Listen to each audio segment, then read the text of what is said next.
Jadi itu tadi percakapan antara guru dengan adik. Nah, bagaimana kira-kira perasaan murid jika diperlakukan seperti ini? Ya. Nah, mungkin juga ini biasa kita lakukan ya, posisi kontrol sebagai pemantau. Nah, hasil dari posisi kontrol pemantau ini, murid memahami konsekuensi yang harus dijalankan karena telah melanggar salah satu peraturan sekolah yang telah dibuat. Guru tidak menunjukkan suatu emosi yang berlebihan, menjadi marah atau membuat merasa bersalah. Murid tetap dibuat tidak nyaman, yaitu dengan harus tinggal di kelas pada waktu jam istirahat dan mengerjakan tugas. Nah, guru tetap harus memantau murid pada saat mengerjakan tugas di jam istirahat karena murid tidak bisa ditinggal seorang diri. Ini pada posisi kontrol pemantau.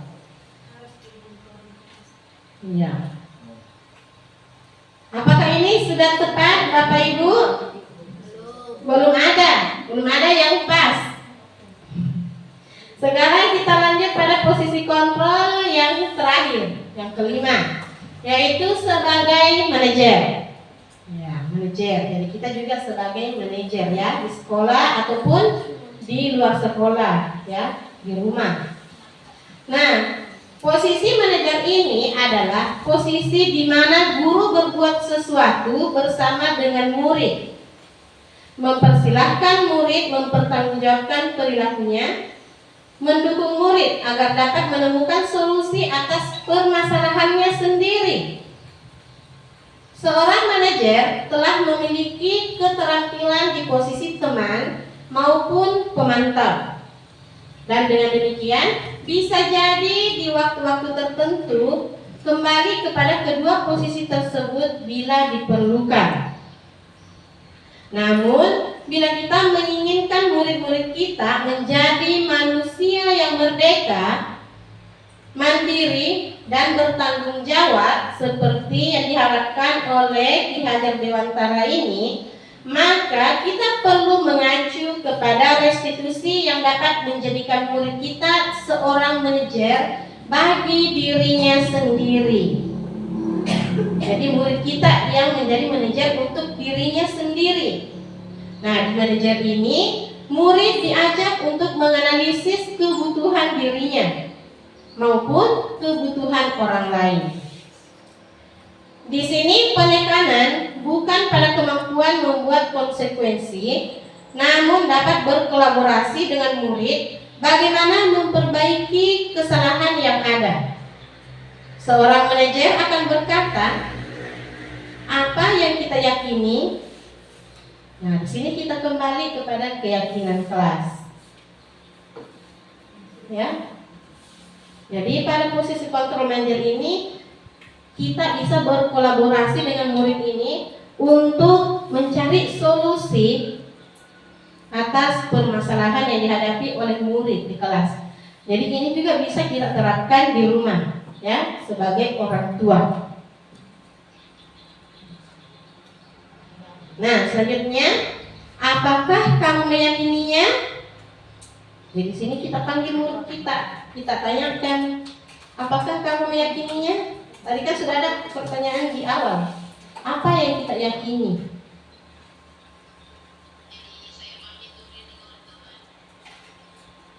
Nah, jika kamu meyakininya, apakah kamu bersedia memperbaikinya?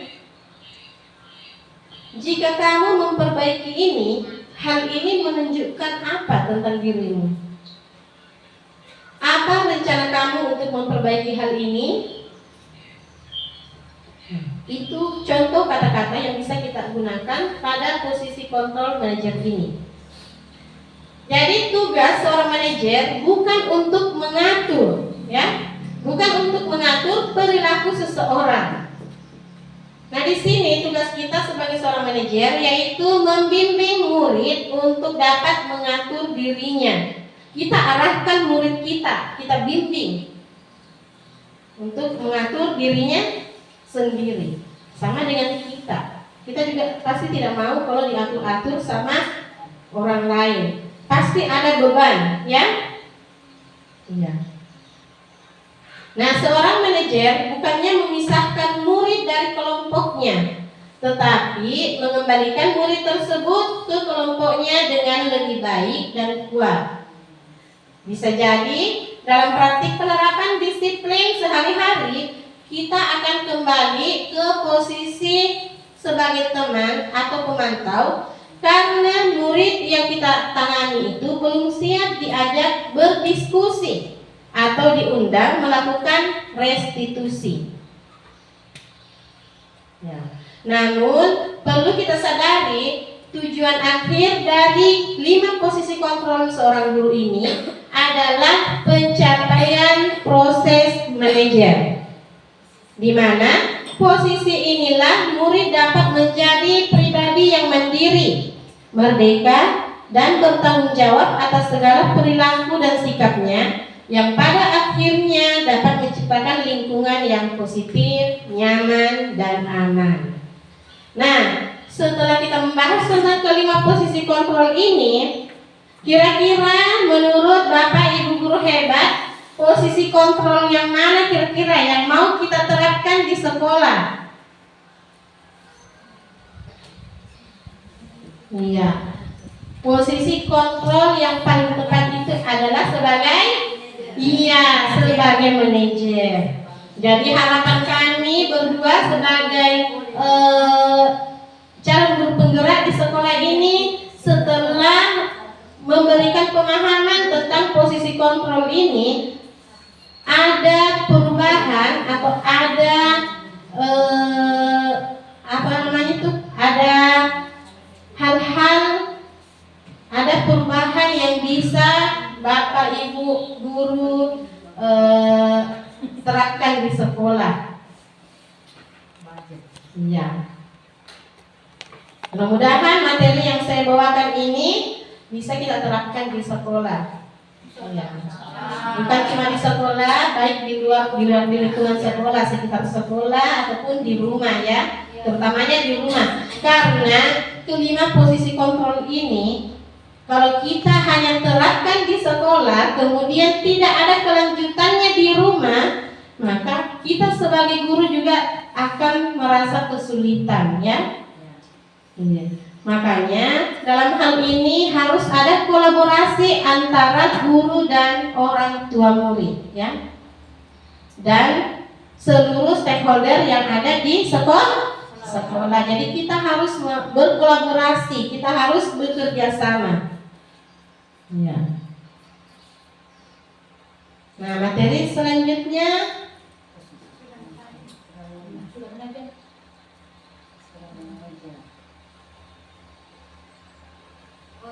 belum.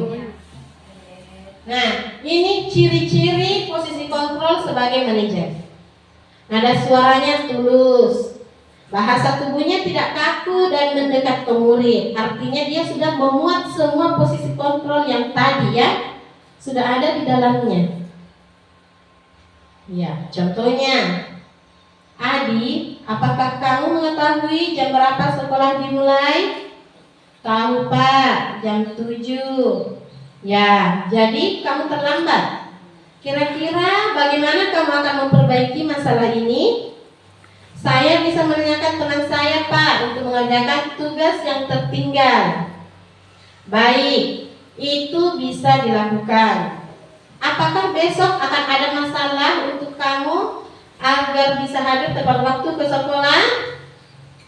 Tidak Pak, saya bisa hadir tepat waktu. Baik, saya hargai usahamu untuk memperbaiki diri. Jadi di dalam posisi kontrol manajer ini ada usaha yang dilakukan oleh murid ini untuk memperbaiki dirinya sendiri. Bukan karena paksaan dari gurunya, bukan karena tekanan, tetapi berdasarkan kesadarannya sendiri. Dengan mengikuti keyakinan kelas juga yang telah kita buat tadi. Jadi keyakinan kelas bisa juga kita jadikan sebagai keyakinan sekolah, bukan cuma di kelas, bisa juga dijadikan sebagai keyakinan sekolah. Kalau di kelas itu dipakai di kelas kita saja. Kalau sekolah ini berlaku untuk semua warga sekolah, iya. Nah, pada posisi manajer ini, suara guru sebaiknya tulus, tidak perlu marah, tidak perlu meninggikan suara, apalagi menunjuk-nunjuk jari ke murid, berpacak pinggang seperti ini, ataupun bersikap seolah-olah menyesal, tampak sedih sekali akan perbuatan murid, ataupun bersenda gurau menempatkan diri sebagai teman murid. Jadi fokus ada pada murid, bukan untuk membahagiakan guru atau orang tua ya. Jadi kita fokus kepada murid-murid kita. Jadi murid sudah mengetahui adanya suatu masalah dan sesuatu yang perlu terjadi. Bila guru mengambil posisi pemantau, guru akan melihat apa konsekuensinya dan apa peraturannya. Namun pada posisi manajer ini, guru akan mengembalikan tanggung jawab pada murid untuk mencari jalan keluar dari permasalahannya, tentunya dengan melalui bimbingan guru. Ya, kalau kita di SD karena tidak ada guru BK, kita sebagai wali kelasnya bisa memanggil murid tersebut dengan melakukan pembimbingan, karena ada di situ bimbingan dan konseling. Ya, kalau di SMP, SMA kan ada guru BK-nya, kalau kita SD tidak. Ya, jadi makanya guru SD itu sebenarnya guru yang hebat-hebat semua, karena bisa dikuasai semua mata pelajaran, bisa sebagai guru BK, bisa sebagai guru olahraga, bisa sebagai guru seni dan sebagainya. Iya. Dan kita juga bisa sebagai orang tua, pengganti orang tua pada saat murid berada di sekolah. Semangat. Ya, tepuk tangan dulu guru hebat. Masih semangat? Masih. Ya, sekarang kita sudah masuk pada posisi kontrol restitusi. Ketara tulisannya kecil nih. Nah, di sini posisi kontrol restitusi itu ada motivasi eksternal dan ada motivasi intrinsik. Ya. Kemudian ada di sini ada guru berbuat, ada guru berkata, dan ada hasilnya. Di sini ada identitas gagal, ada identitas berhasil atau sukses. Pada motivasi eksternal ada perilaku kontrol negatif, ya. Ada perilaku kontrol negatif, yaitu sebagai penghukum dan pembuat merasa bersalah. Itu pada identitas gagal. Kemudian identitas berhasil atau sukses ada perilaku kontrol positif dan ada kontrol diri. Di situ posisi kontrol yang ada adalah sebagai teman, pemantau, dan manajer.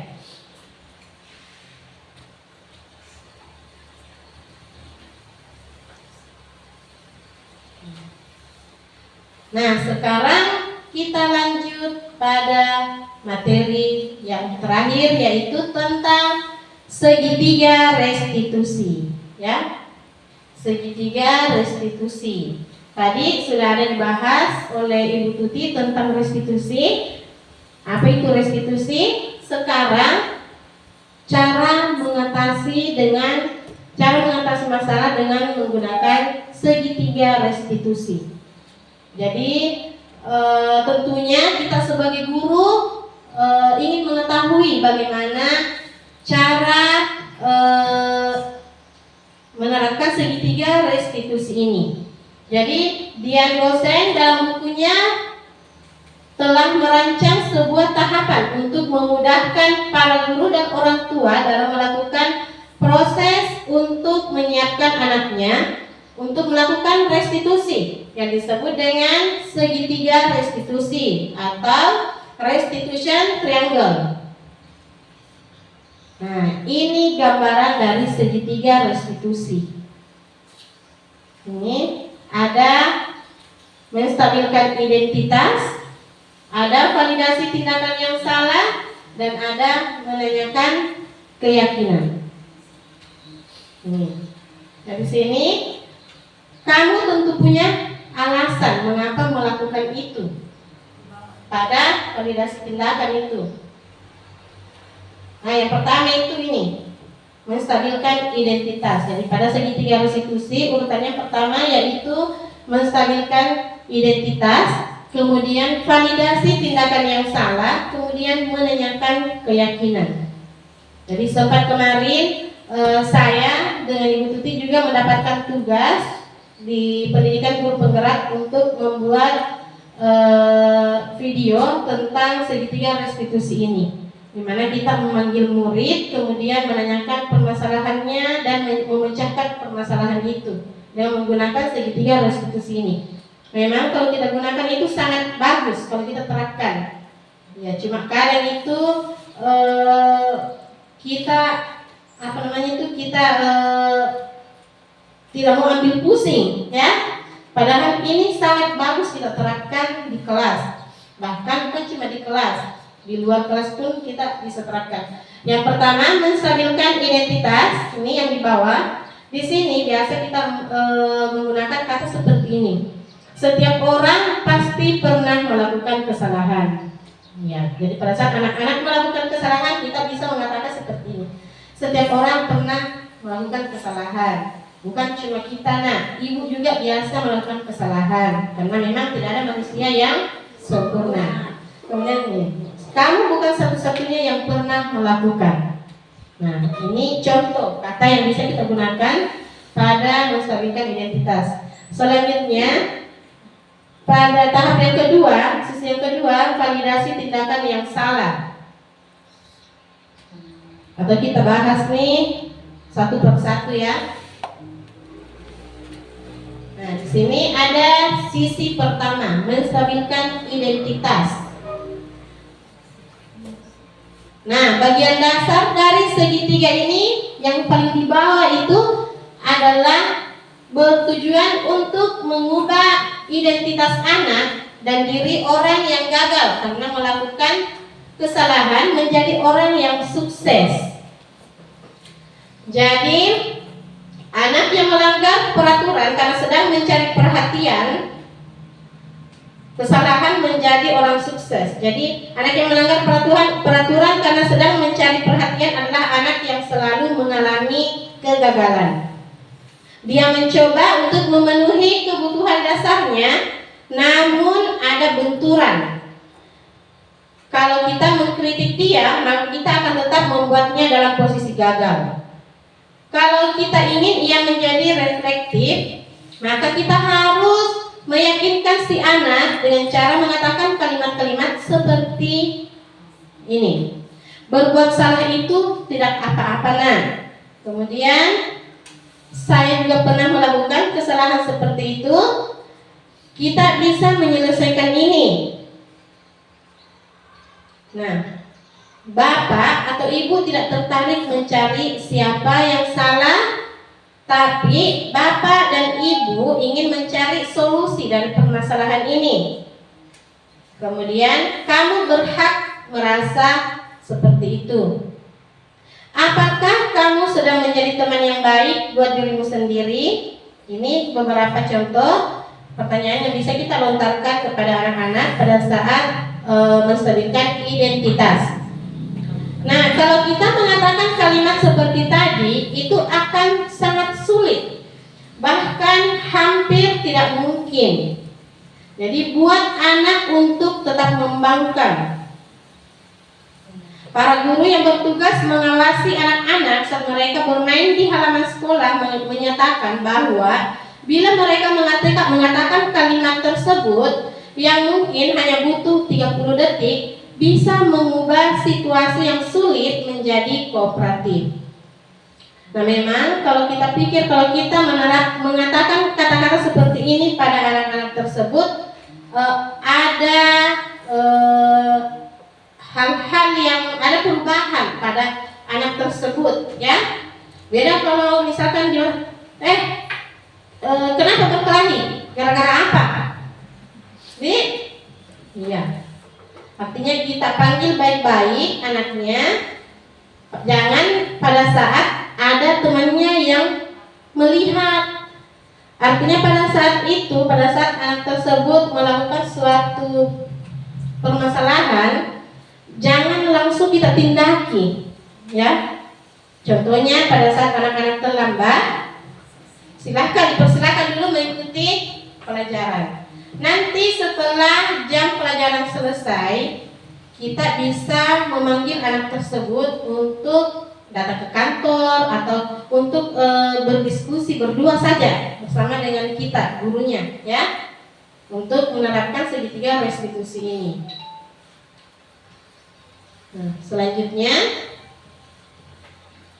ketika seseorang merasa sedih dan emosional, mereka tidak bisa mengakses bagian otak yang berfungsi untuk berpikir secara rasional. Seperti yang Bapak Ibu seperti yang telah kami pelajari di modul 1.2 tentang konsep otak.